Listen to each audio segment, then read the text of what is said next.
In this week's episode, we find out what made Chris say this. Dealer principals, GMs, used car managers to lean in here. Hey, folks, welcome back. Guess what? Season 2, episode 1. Hard Season 2, already. Episode 1. We have got Already. John, Ronaldo. We got a treat for these guys today. And the last several episodes, we've had some fantastic guests and listeners, viewers. I need you to understand something. We are going to go season 2 with as many guests from our industry as possible. Your peers, other industry experts, what you're going to find right here, season 2, episode 1, LotTalk, powered by Lotpop. You're going to see a whole bunch of great folks out here joining us on this podcast. Listen, John, we're making it to Europe. I talked to a guy from Canada this morning. We're all over the United States. People are tuning in to LotTalk, powered by Lotpop. Folks, I'm Chris Keenan, your co-host. I got John Anderson, Ronaldo Leonard, Peepaw. Sit back in that rocket chair, whittle some wood. Tell us, you've been talking to the folks in Europe. What's their feedback they're giving you? They love it.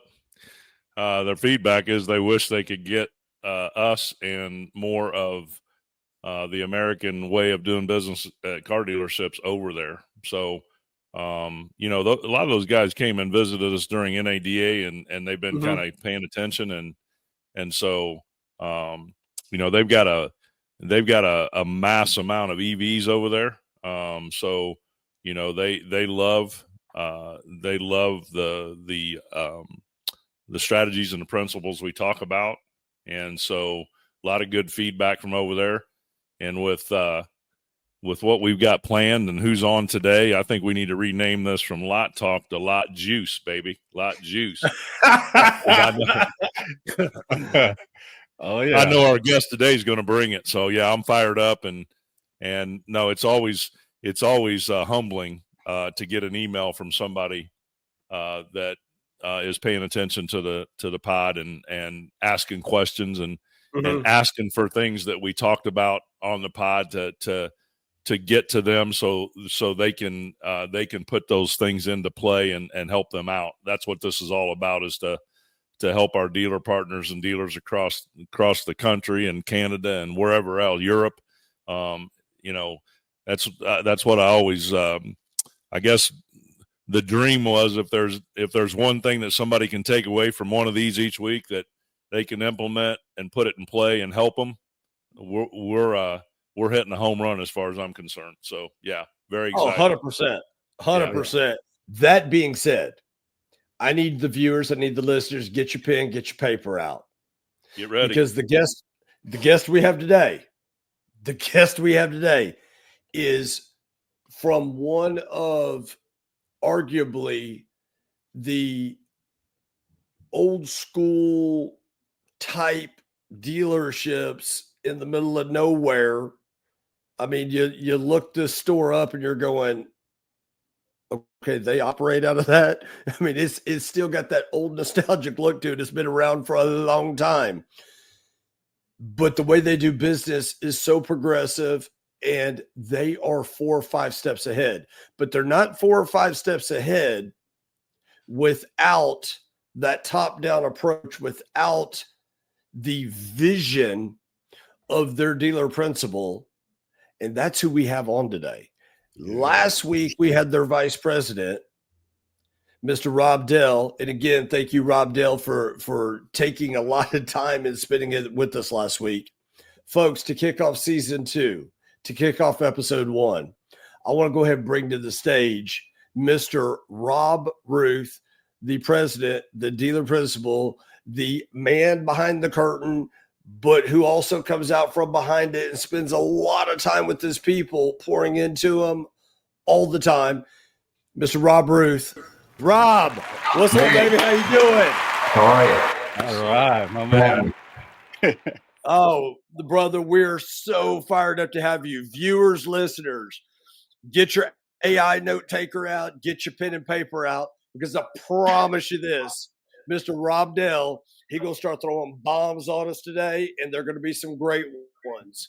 Because the topic today is we are talking about from a dealer principles mindset of that trust, of how he positions people to enable him bandwidth to get outside the dealership so he can go find more to bring into the store. But the trust he has in his people inside his dealership.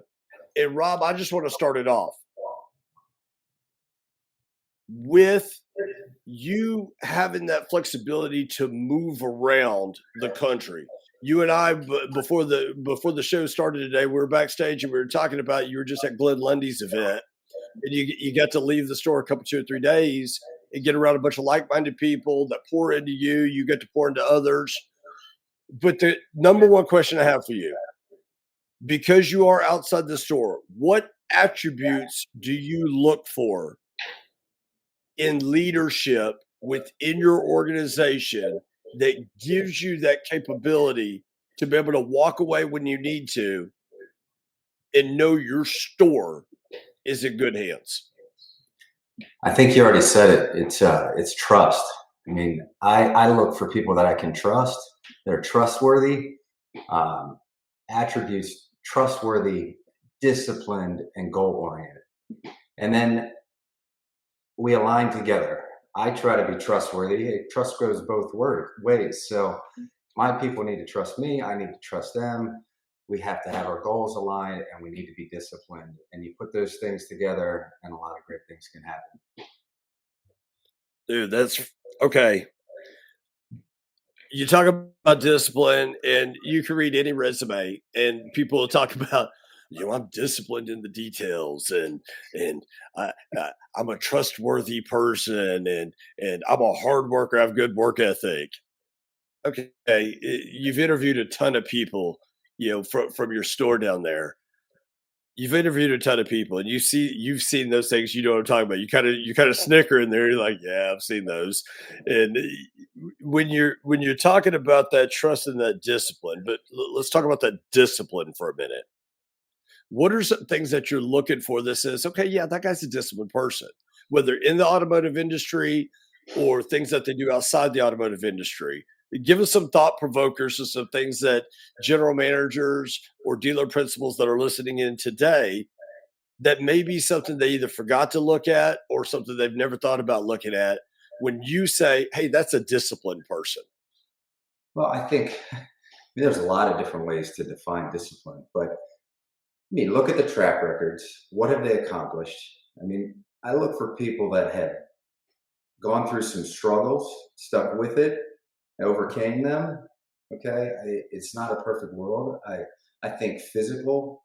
I mean, are they physically fit? Do they take care of themselves? I mean, that would show discipline to me.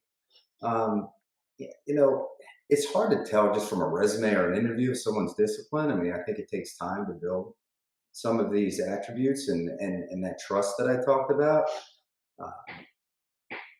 We've missed the ball many times too. I mean, you think you have the right person, then you find out you don't have the right person. But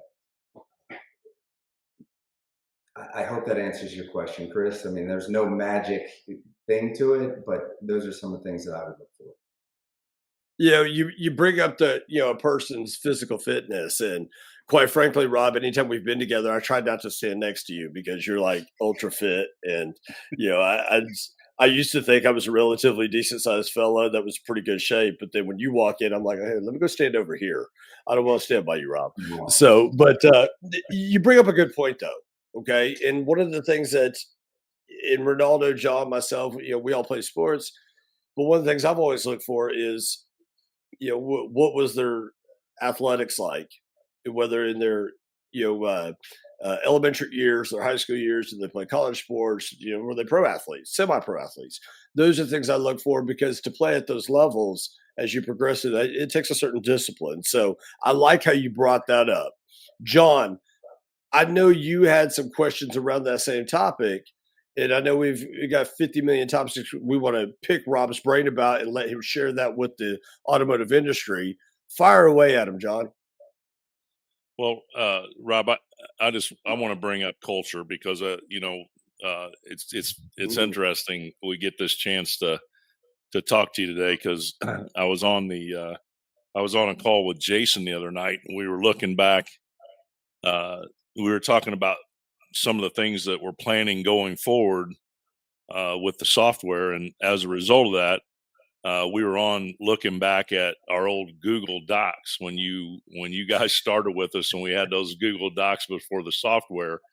And it reminded me, and he reminded me because he showed me, when we started with you guys, and because we were talking about new dealers that come on and how we launch them and how we work with them and how we train them and talking about some of those expectations. And he's like, look, let me show you this. And because quite honestly, and you probably already know this, a lot of times when we're on with a prospective dealer, even when we're on with dealers that just started with us, if a conversation goes to, hey, give us an example of where we can potentially go, or who are some of your best dealers, we're always pulling up your store and showing what you guys are doing, right? From a data standpoint, just giving them a clue. Here's where you guys can go. And so when Jason pulled up the old Google Docs, there was like a 13-month period of time there where you guys had a lot of age and you were trying to work this out and working through it, and it didn't come. And it reminded me, because I'm like, I thought it came faster than that. So I knew you were coming on, and I thought, you know what, I would love you to talk about culture and how you build that, because I one of the things I know about you is how you designed what happens on your floor with your team. Your team is one of the best teams. I thought I had I had a great team at the store I was running, but I have to say, man, your team is one of the best teams. When you talk about everybody pulling the rope the same direction and being on the same page for the ultimate lift of the dealership. And I know that took time. So if you wouldn't mind, talk a little bit about culture at your store, how you built that, a lot of times we get with dealers and there's just not buy-in across the whole store. And that's what it takes. So if you don't mind speaking to that a little bit, how you got the buy-in, how you built the culture. Well, I think we can go back to the beginning. My father bought the store in 1983, and my parents were split up. Him and I actually lived at the dealership from 1983 to 1990. I mean, I grew up at a car dealership, and it's Like just literally. I would get the bus right up the street. I'd come home, I'd hang out with salespeople, mechanics. I've had a job there since I've been 6 years old. I mean, it's just a part of my life, and it was home at one point. My office at the store was once my kitchen. So, it's been a part of my culture my whole life. My dad he's an old school guy, wasn't educated, got in the car business, became successful. He was a technician, and he was a salesperson, and he became a manager, and he became a general manager, and he wanted to buy a store. He found our store. He didn't have any money really. So, I mean, it was just, we worked really hard at the beginning to get this thing moving. Then when I decided to get into it full time, it was actually the last thing I ever wanted to do. When you grow up at a car dealership, the last thing you want to do is go back and work at a car dealership, because that's all you've ever known. But it was at a time where the internet it was 2000 is when I made the decision. And if you guys can go back to that time, the internet was booming. Okay. I went to NADA with him, and Auto Trader and Cars.com and Auto Bytel. They were going to take over the car business, and dealers were scared. And I just graduated college. I was working in Charlotte, North Carolina. And I always had this, I'm going to go do my own thing. But my father, I could see that he needed help. And it was like, okay, I can come in and I can make an impact. So we just kind of started together. I started in sales, and I was a finance manager, I was a sales manager. And then, I was a service manager at one time, and became a general manager. So I learned a lot of different roles. But as I think if you go back to that old time, it was like you had a general manager and he did everything. Does that make sense? Smaller stores, general manager does everything. Everything goes Yep. through the general manager. Well, I did that for a long time, and I learned that. And then at some point in time, you realize that you can't do this all by yourself. This is not a long-term gig, and you're going to burn out, and it's not going to be productive for the store. And that's where we got to build a team. We got to build systems. We've got to build a culture where I was thankful for those opportunities that I was given. I was able to learn a lot of different roles in the dealership. And now it's a matter of, wow, I get to give these opportunities to other people. And if they follow this path, then they can become successful as well. And we can continue to grow and scale. So I think our culture is just about, teamwork. And it's winning. And it's about winning those opportunities in front of you. And if we stay disciplined and we follow these processes, there's a path for everybody. And when we grow, there's going to be more opportunities for people. So I think that really helps our culture. I think our people respect me because they know that I've been in their shoes at some point in time. And they know that, hey, when I started, we were 50 cars. Then we got to 100. Then we got to 200. And now we're at 400. And we're going to 800. But in order to do that, we're going to need people to step up into different roles and to take responsibilities that maybe they didn't have before. And thanks for sharing. No, thanks for sharing that story. That's an awesome story. My whole life. I mean, I love the car dealership experience, and I've seen the good and the bad, as all of it. And I think as we go forward, we're in a great position right now where we can make some positive changes.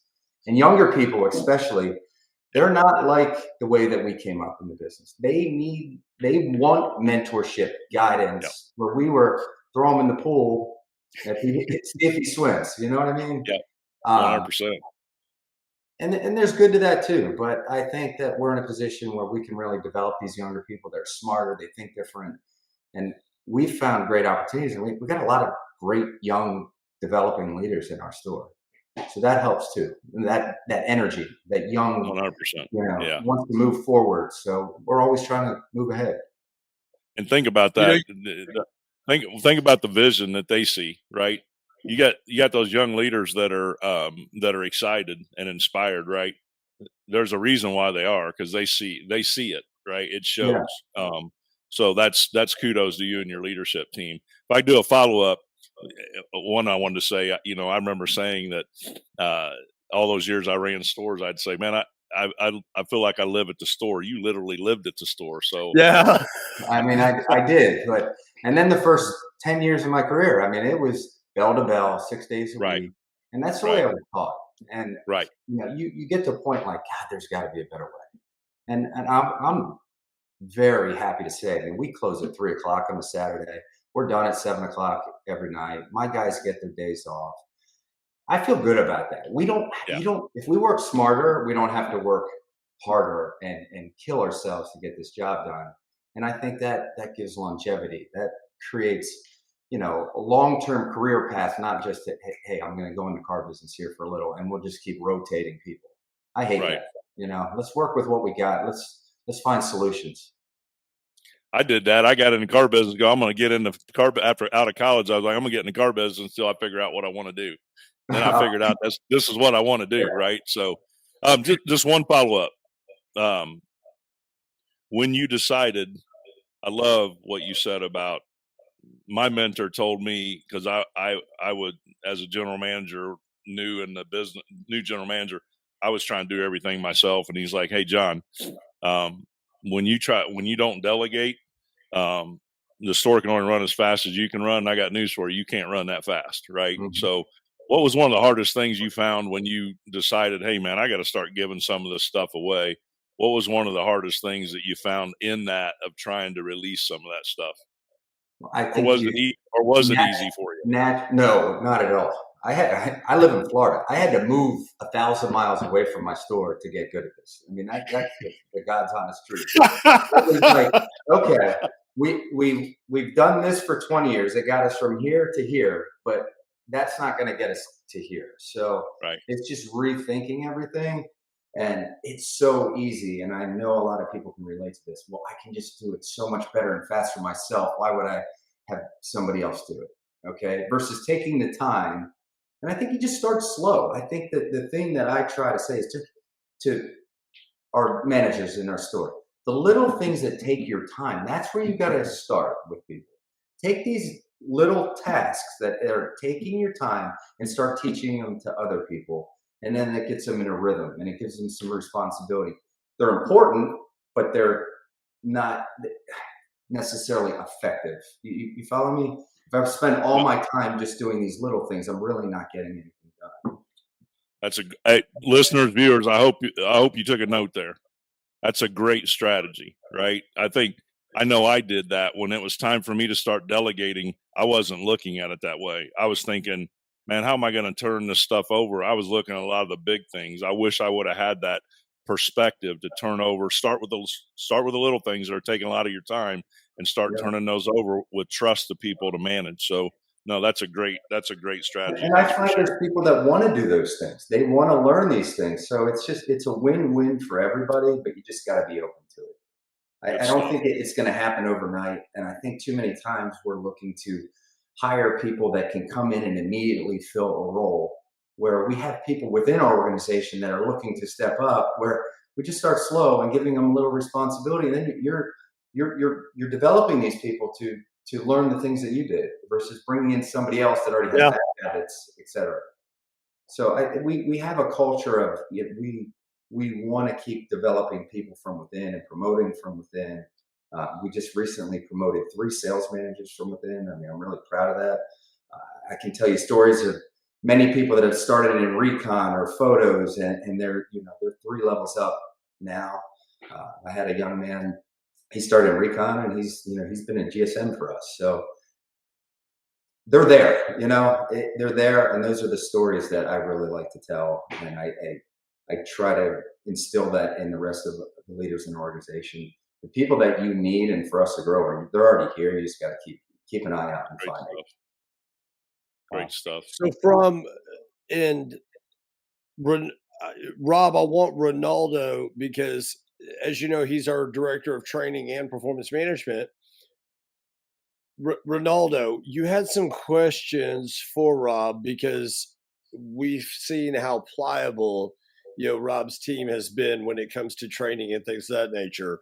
But I know you had some questions for Rob around things to that nature. Fire away at that. And then I want to circle back, Rob, because you said 4 things, and I want to get to unpack those just a little bit more. But Ronaldo, fire away at him.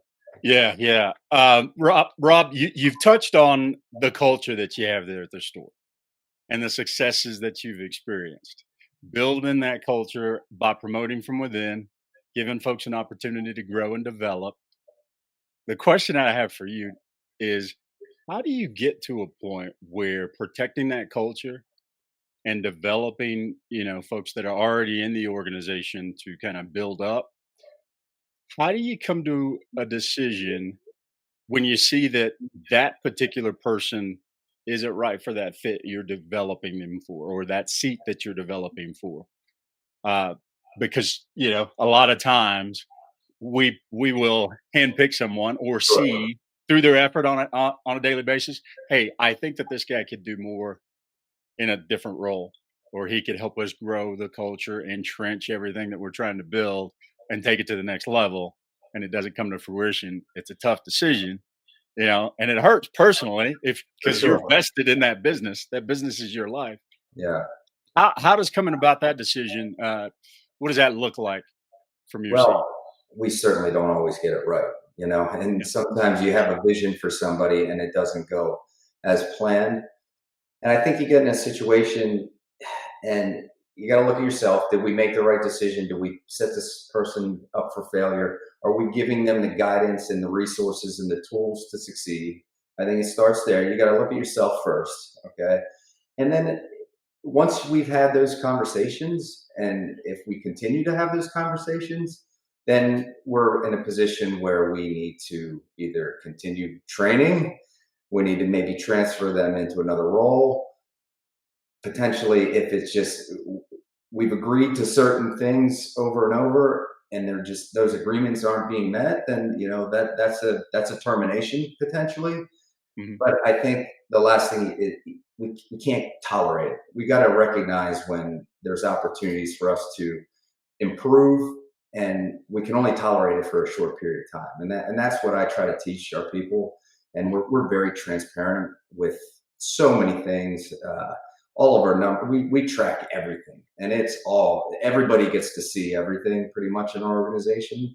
Uh, And for me, 1,000 miles away, I can spot problems faster than they can sometimes. I'm like, hey, Houston, we got a problem over here. We need to have a conversation with somebody. We got to figure out a solution because things aren't going the way that we had planned them to. right. So I think it's just recognizing when you have those problems, having those conversations, coming up with solutions, looking at yourself first. Are we giving the resources, or the guidance, the tools? Are we setting this person up to succeed? Are they following through on their end of the bargain? And then if not, then there's always tough decisions that are going to have to be made. Right. Right. Yeah. Um, Gosh, I wasn't expecting that. That's a great answer, man.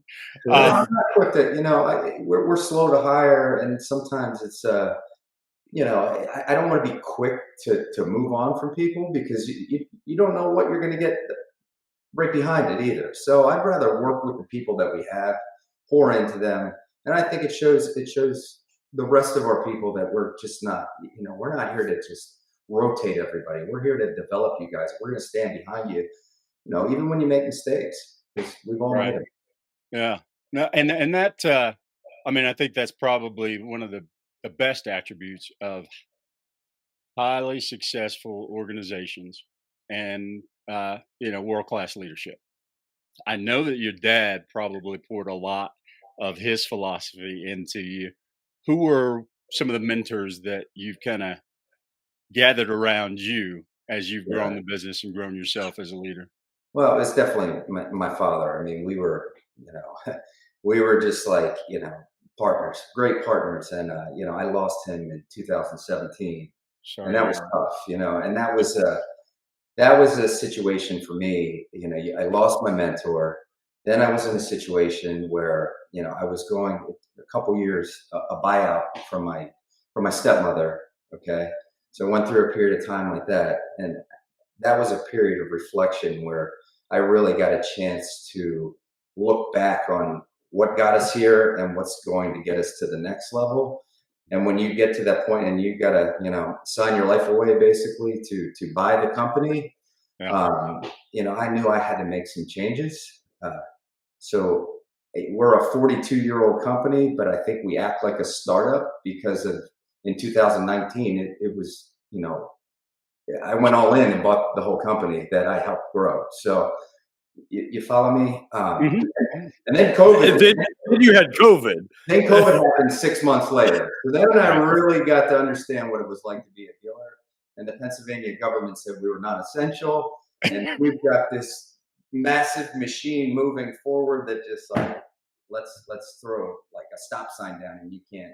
It was like a freight train, and we just hit a brick wall, and that Right. was tough, and that was a very scary moment for me as a new owner. I thought I was going bankrupt and was going to lose everything in a very short period of time because I couldn't stop the expenses, but you stopped the cash flow of our inventory turning and everything like that. So that was a difficult time. That it took a lot of teamwork from all of us to get through. Absolutely. Well, and I'm pretty sure that during that time period, or during I guess the process of kind of taking over the reins, you've kind of you were throwing your blood, sweat, and tears into the business, and then you kind of strapped your rear end to it when you took ownership of it as the dealer principal. At what point did a light bulb go off and say the things that we've done up to this point have gotten us here? We need to make some whether it was just changes in your thought process to level up and get to the next level. What did that look like? tell us a little bit about, that period of time and how you moved and leveled up to where you are today. Well, I was a general manager for almost 20 years, Mhm. and I knew how to be a general manager. And I went from general manager to actual owner. Okay, and Right. that was my transition. And that's when I realized that I needed to develop and multiply myself more than I was doing at that point in time. Yeah. And like I said, it's hard to let go, especially when you're fully invested in something and then saying, "Hey, I need to let go of this, and I need to let other people kind of take over the reins." But it's healthy. Again, it shows our organization. That's what helps build our culture is giving those opportunities. We've sent 4 people to the NADA Academy. I'm proud of that. I have 4 NADA graduates that work for me that potentially could step in and do that general manager or owner job. So, yeah, that was a tough transition, Ronaldo, and I think we're still always going to be working through that. I try to really find your replacement is what I always. If you want a promotion, you got to have somebody in line to take over your job. So I think we should all be training every day someone that can step into my role if an opportunity comes. Right. Yeah. Man, that is great. That is fantastic. I know that in a past life, in one of my former positions, I came to my boss and I said, "Hey, that person right there, that's your next director of sales." And he's like, "Are you quitting?" I was like, "No, man. I'm just telling you, I got a plan." Yeah, And not a lot of people, embrace that concept that you're always training and developing. And there's there's a lot of fear because people they fear. Well, if he can do my job, then what am I going to do? And I think when we can let go of that fear, and again, we talked about trust. They need to trust, right?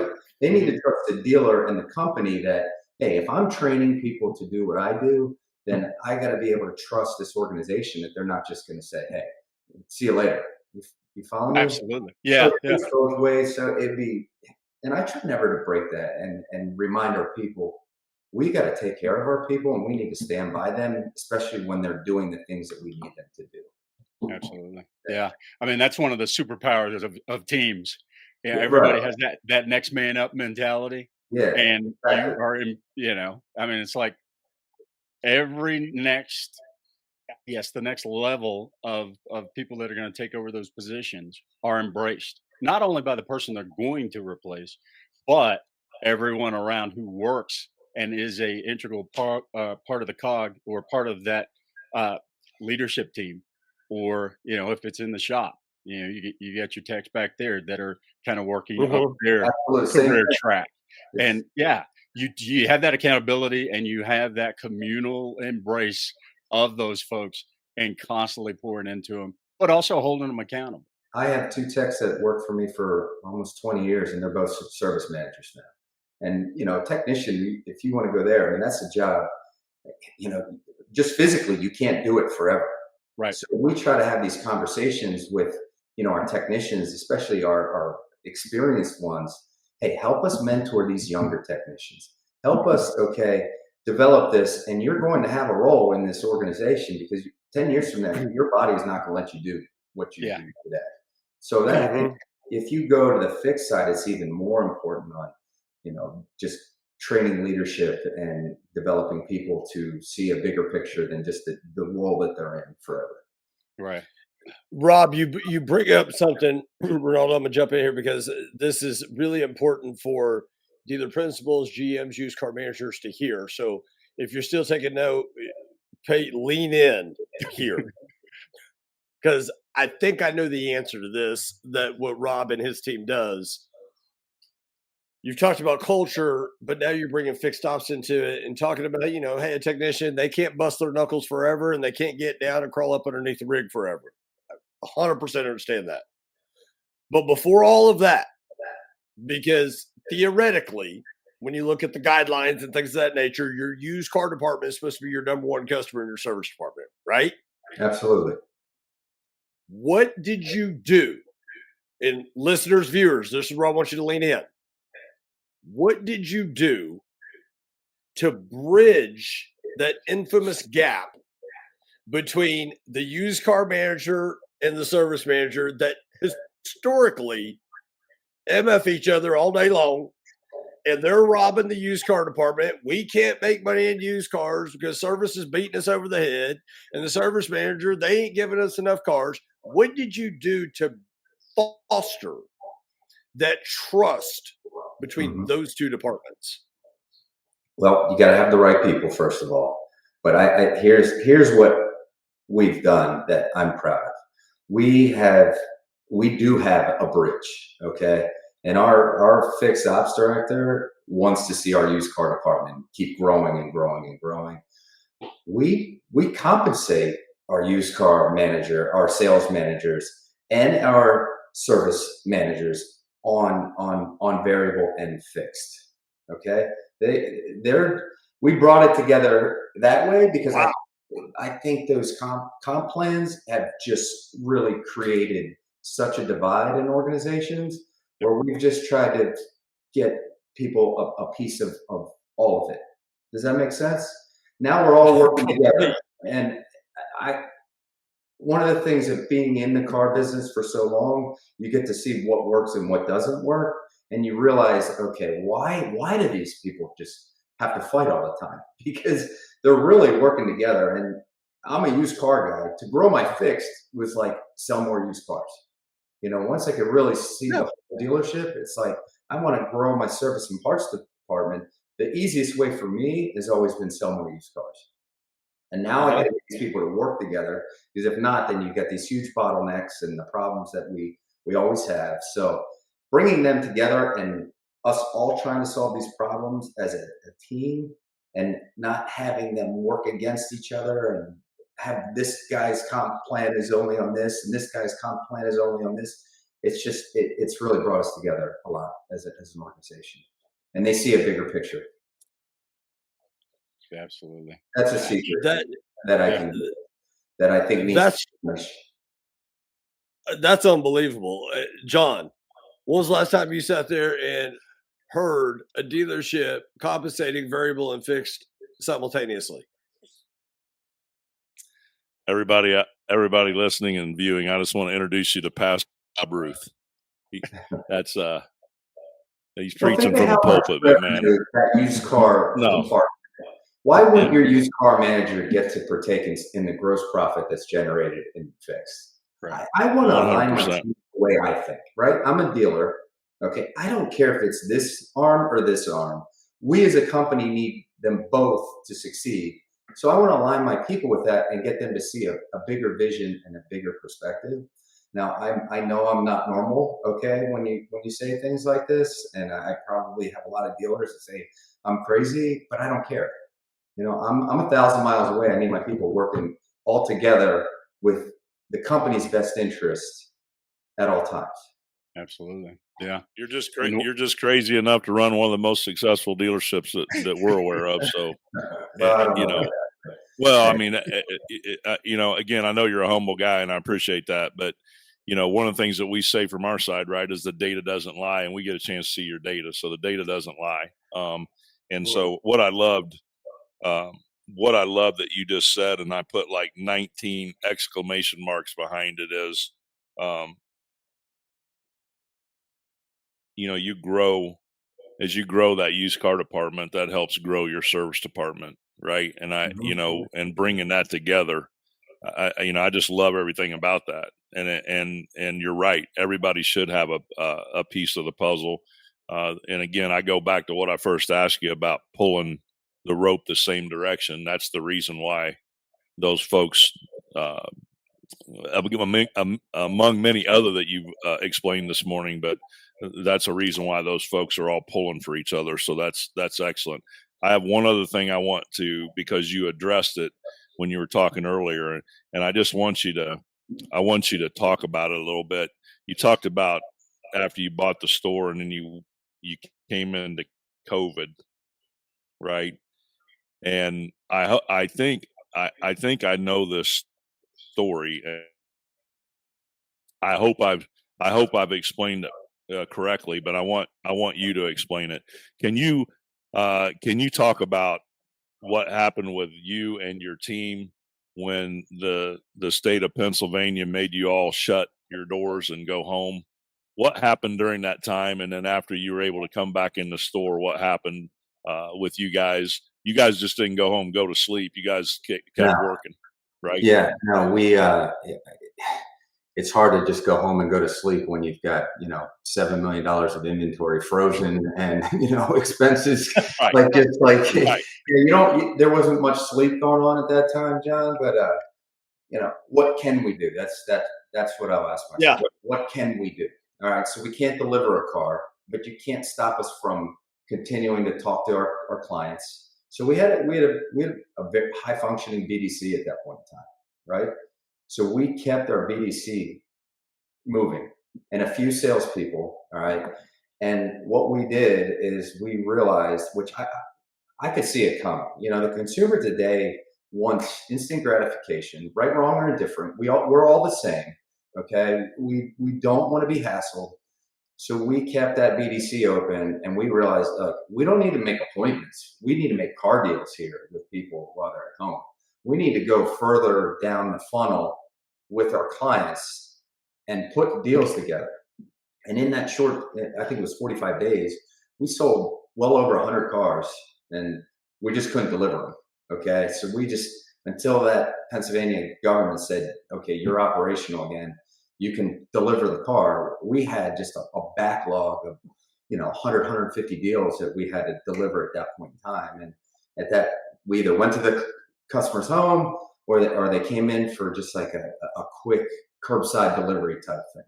If you go back to that time, it was very strange. So we had all our ducks in a row, and people said it was the best experience they ever had buying a car.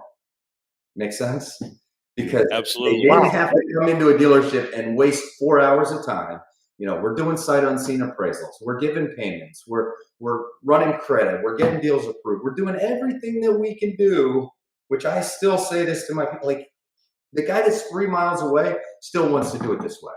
Quit trying to bring him in the store. Be prepared, bring him in. And when he comes in, it's a 30-minute ordeal, and we don't take his time. He's going to value that more than anything. Absolutely. How many of those cars did you deliver, Rob? We delivered pretty much all of them. We kept All the of deals here. All of them. Yeah. And it was like we were doing 30 deliveries in a day because we were so organized and prepared when we had the time to do it. But yeah, it was an interesting time. Now, so think about this. Go ahead. Real Go quick, ahead, John. Chris. Think about this real quick. Listeners, viewers, think about Rob explained no sleep, sleepless nights, just bought the store, put everything, he's got everything, he's got himself on the line, his family. They go to COVID. And so we see this a lot, right? What was what looked like was a bad situation because of how they pivoted.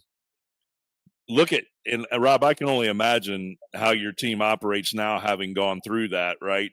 That was a blessing for you guys, because now you guys are ahead of the game when it comes to, yes, Mr. Customer, you don't have to leave your office or your home. We'll transact with you completely, right? A lot of dealers are still struggling with making that transition. You guys had that time. You figured it out. You did it. Now it's a blessing to you. You're ahead of the curve on that because your team's willing to do that. No questions asked. You had that experience. So out of that hardship became a blessing for you guys. Man, that's an awesome story. Thanks for sharing it. Yeah, it definitely was.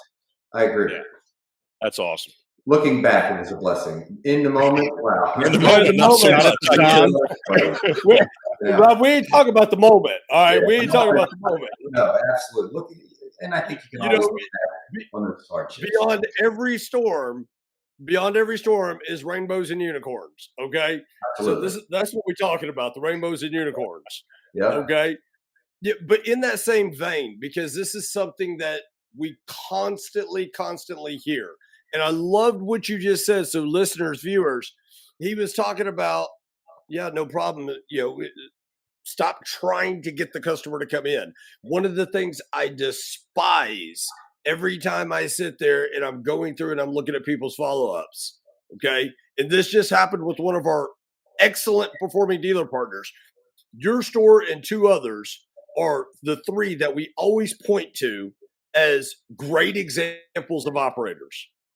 But even this great example of an operator, I'm looking over a lead with them, and they're on a Land Rover, a high dollar $83,000 Land Rover, and the customer lives in Mounds, Oklahoma, relatively affluent area outside of Tulsa. The dealer is in South Texas. And the second question, what time could you be in for a test drive today, Mr. Customer? Yeah. It It's common sense. drives me insane, okay? Because they don't read the lead. But in that same vein that you're talking about, obviously not your full follow-up process, but when you think about what you learned and how to digitally transact, if you could share with us, share with the viewers, share with the listeners, the number 1, 2, or 3, and if it's just one, that's fine, cardinal rule you guys have when it comes to follow-up. What is that? When it comes to follow-up, Yes, sir. I mean, we have our processes and we monitor them. I mean, are you asking me what our follow-up process is? I mean, Not necessarily, but if you said, hey, in the follow-up process in general, we are going to make sure we do this. If there's something that you say you're going to do every single time, what is that? well, I think first is engagement. We got to re-engage a client, okay? And then it's finding out what they want and where they're at and trying to get them a little bit further down the funnel. We want to do business the way, Chris, if you want to buy something from us, I'm going to find out how you want to buy it. Do you want to come in, Chris? Because if you want to come in, we can set up an appointment. Or are you looking for more information now that I can help you with that is going to eventually get you to come in? Make sense? I literally just wrote out, find out how they want to buy. And you know what? I haven't heard that in years. Yeah, I think we overcomplicate it. It's just community. We want to build a relationship with you. Now, if you and I are talking and I'm helping you and I'm answering your questions, I'm giving you the information that you're looking for from me, what my chances are much greater that we're going to end up putting a deal together than if I'm just resistant. No, you got to come in. No, you got to do this. No, why would I do that? Well, I want to earn your trust. I want to earn your business. So I'm going to give you everything I can that shows you value. And you probably pay me more because I took out that friction that other dealers continue to do. Get the organ fired up. My man's Come on. preaching. Hey, we got Pastor Rob in the house. He preaching from the New Testament. Oh, yeah. Right? So okay, same thing. Okay, because you got me fired up here now. I mean, I'm about to get out the chair. When I get out the chair, Rob, I mean, shit gonna get crazy. All right. So you talked about find out how the customer wants to transact. One of the things that Rob Dell last week talked about is the amount of acquisition that you guys did last month, and obviously the amount of acquisition you do all the time. Okay. In that same vein, because you don't have all of these people coming in the dealership to sell their car, when it comes to acquisition, Same thing. Same question. What is it that you're doing? I'm providing a service, period. Okay. Sales is service. So I want to provide that client, whoever that is. If you're trying to sell your car, I need to know why you're selling it and how I can help you sell it. And here, my money's good. Here's my competitive advantage versus dealing with John Smith over here. Okay. We've been in business for 42 years. You can trust that our check is good. We don't need financing. We're going to take care of all your state work and registration. And most likely, I'm going to come to you to transact. How does that sound, Mr. Customer? What is that worth to most people? They want to liquidate their car for whatever reason, and they don't want to go through the hassles of it. But they also think that dealing with the dealership is not the way to go. So if we can come in with a non-confrontational approach, we probably win. Absolutely. So you're saying your acquisition team, they're laying that process out up front, expressing to the customer, okay, listen, you want to sell your car. This is why you want to sell it. Now, here's what this looks like. We're going to do this. Exactly. Now, how do you want to do it? You want to come here? Or do you want us to come to you? It makes us no Absolutely. difference. I'll come with a check in hand. Amen. Why, John, why does that sound so damn simple, but we overcomplicate this in our industry? Because we have a tendency to do things the way we always do them. I can't tell you And how many Rob's conversations I've had with Rob's an dealers. extreme outside the box thinker because he lived, breathed, and literally lived, breathed the dealership. So, you know, we just have a tendency as an industry to say to ourselves, well, but this is the way we've always done it, right? And just because we've always done it that way doesn't make it successful, right? So, Amen. yeah. Unbelievable. Yeah. Unbelievable. It's really not that hard. And it is hard, but it's not that hard, you know? Right. We make it harder than it has to be. Yeah, totally. I have this conversation with so many dealers. Well, what should I do? And what platform are you using? I'm like, just do it. Just do it. Just start with one and start, communicating with people and see what happens. You'll put it together. That's how we started our buying center. I had this conversation yesterday at Glenn Lundy's. We started our buying center because after COVID, then the microchip thing came out. We had no new car inventory. Used car values went through the roof. We couldn't touch anything at the auction. And honestly, we had just brought back all of our people at that point in time. And I'm thinking, we're a volume store and we're about to cut that in half real quick. We've got to find a solution. I'm not laying off people again. I couldn't do it. I just couldn't sleep. So I started messaging people from my own phone. I started messaging people that had their car for sale. I bought 5 cars the first day. Wow. The second day, I bought 6 cars. Now, granted, it was easy because the values were going up at that point in time, but I knew right there, I was like, man, I'm on to something. And I gotta figure out how to process this because I'm not gonna be able to do this every day, but we can do this every day. I know we can because it's really not that hard. If I can do it that quick, that easy, we can scale. And it's as simple as that. Wow. Dude, I think we ought to go ahead and reserve that next spot to have Rob come back because, we just touching the tip of the well. It goes deep, and there's a lot of information that we still need to get out of you. Million percent. We've gone just 5 minutes over your time, Rob, and thank you. Yep. Thank you very, very much. And Absolutely. I have so much gratitude, but I don't even know how to put it all into words. John, why don't you close this out with Rob, before we close out the show here? I'm humbled. Rob, thank you. I'm 3 pages of notes and things that I can share with dealer partners that I get on with, and a lot of times, we talk to dealers that we ask them, hey, do you mind if we have such and such give you a call or share some things? A lot of times, quite frankly, the dealer says, I want to kind of keep what we do a secret. Let's keep it under wraps. Well, I appreciate the opportunity, and our mission. You've been very gracious. Is back, and so thank you very much for today. Thank you for what you've done for you and your team. I said to Rob last week, you guys have always been gracious. Anytime we have a dealer that wants to come and hang out at your store and check you guys out. So very appreciative of you, my friend. And thank you for being a great dealer partner of ours. Hey, thank you guys. Yes, appreciate sir. it. Yes, sir. We appreciate you. Appreciate your time, Rob. Right. Much success as always, Thanks, my friend. Thank you. Take care. All right. You take care. Wow, guys. Ooh.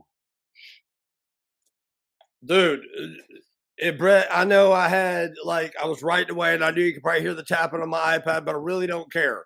I hope the rest of the viewers, I hope the listeners out there, I hope you guys took note.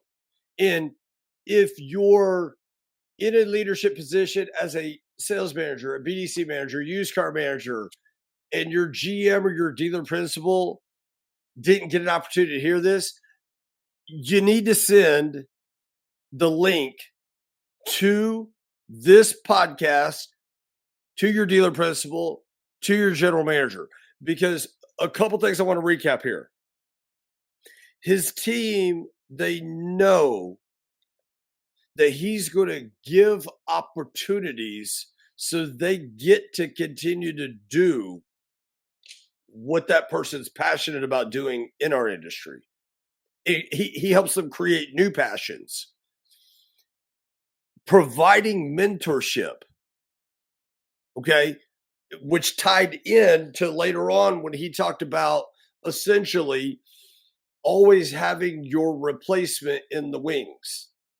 Are you, as a sales manager, a floor manager, a BDC manager, are you looking at your replacement? Are you mentoring them? Because I love when people, Ronaldo, say, the youth is the future generation. No, the youth is here Is now. Okay. And Yeah. we just need to start grooming them. So when our time is to move on, there is no future training we have to do, Right. because we've already been grooming them along the way. So I loved how he talked about that. And then there's a million things that stood out, but I just wanted to share three things. That's two of them. And the last thing was with the follow up and with the acquisition. He was very redundant, and he talked about it multiple times. When it comes to your follow up, when it comes to your acquisition, make sure you understand the why and the how. Why are they wanting to sell their car? Why are they wanting to buy a new car? But more importantly, Mr. Christopher, how do you want to do this? How? How do you want to do the transit? It's up to you, because I can go both ways. How do you want to do it? Yeah. I can come to you. You can come here. It's up to you. I don't care how we do it. Yep. Oh, yeah. John, what was your takeaway? Your top three takeaways there? Well, I had that, the last one you brought up, I had that circled big time. What an easy, that was a master class right there. I mean, what an easy, seriously. I've been around a while, and you guys jokingly remind me of that every week. Right. But in all honesty, that was a master class on your, how to take care of and handle your staff, and how to take care of and handle your customers. I mean, that was a master class. And I know he was humble, but hey, John, when you live at the dealership and you grow up that way, regardless of how successful you are today, people like that don't forget where they come from. So there's that humility. I get it, but I mean, listen. As I told him, we look at their data all the time. That dealership is about as consistent of a performing dealership as I've ever seen. Day in and day out, the things they do that drive consistency month in and month out, what they stock versus what they sell. That's about as consistent of a dealership operating in a small town in the middle of nowhere and blowing it up. And so there's a reason for that, right? And he just laid it out. And I know there's a lot more there, but just simply asking a customer, Mr. Customer, how do you want to do business? How easy is that? And then not only asking it, but when the customer gives you that answer, you make it happen that way, right? You delivering on that, right? Yep. And then grow your fixed by selling more used cars. I mean, how many times? John, that's a basic principle, right? But how many times? Literally, how many times do we see dealers trying to control their gross by speeding up or slowing down their sales based on how they're pricing their inventory? And so they're trying to control their gross, and it never works that way. And then what happens is you slow the process down, and that slows the process down for the entire dealership, right? Yeah. Rob talked about it. He has all his managers getting paid off all the different departments, right? But is that normal? No, that's not normal. And within the dealership, between our parts, our service, our fixed, our variable, there's that tug of war going on, instead of everybody pulling a rope the same direction, right? Because I know if I'm selling more cars and I'm concentrating on volume in the front of the store, guess what? There's more cars going through the back of the store that lifts the entire store. So that was another Yes. strong point that he brought up. And then the third one for me was, because I love it, and Ronaldo alluded to it, because if you're any sports team you've been on, right, next man up mentality, Yeah. right, building that confidence in your team that if something goes down, next man up, right, there's no hesitation. We're running like humming like a sewing machine. Yes, sir. You know, Yes, Sir. yeah. Ronaldo, same question. I mean, I shared my top three. You know, whether you got 1, 2, 3, Josh shared his. What were your big takeaways from that? The biggest thing for me that really just kind of stood out was how he incentivizes the behaviors he wants out of his leadership team. And John just kind of finished up with it, you know, tying those pay plans, interweaving those pay plans so that every department benefits from the other, and just setting your leadership across the top, setting them up to drive success with the other, you know, revenue streams that they affect. That is so crucial. And like you said, there aren't a lot of people that have tied into that. A rising tide lifts all boats, right? And so if you are going to build a business to the level that they have, and we've talked about it a couple of times, you know, they're out in the middle of the country, and not really surrounded by a huge population, They ain't surrounded by a population at all. but they do it right. They do it right, and he understands his internal and external customers. I have to meet them where they're at, and I have to provide them the service that they're looking for. And you know, if you do that, you know, the world is your oyster. Culture. You know, I'm a big culture guy and a big team guy. You know, the way that he established exactly what the culture was going to be, and then holds his team accountable to it, develops them into it, have them grow into it, you know, because not everybody's going to walk in the door and automatically be a fit. So you got to develop them, you got to train them. But he also has that accountability layer to get everybody focused on where it is that we want to go. And if they don't fit, they don't fit. Maybe we find another seat on the bus, or maybe, yeah, we just put them in a different vehicle, or allow them to get into a different vehicle. But you know, sometimes those things happen. right. But you know, we are so you know, he talked about immediate gratification, and I think the biggest thing that we see with his organization and a lot of organizations that we come in contact with is that control. When you are talking to your internal and external customers and forcing them to do business the way that you want to do business, we're closing the opportunities for our success and for, you know, our blessings, if we try to control. And that was the big thing that was just playing in my head the entire time that he was talking about meeting customers where they want to be met. When I first got into business, you got to control that customer. You got to control that process. You got to get them. I tell you what, I'd give you $100 bill if you could get that guy to sit in the trunk of the car. I mean, that's not how you Not serve. today's time. You can't do that. That's not how you serve your customers. And if you serve your customers and ask them how they want to be served, the rest of it's easy. All you got to do is listen and then deliver on it. So, %. yeah, going back to it, the way that he incentivizes the behaviors that he wants with his pay plans and also with his development, the culture, and then the customer service.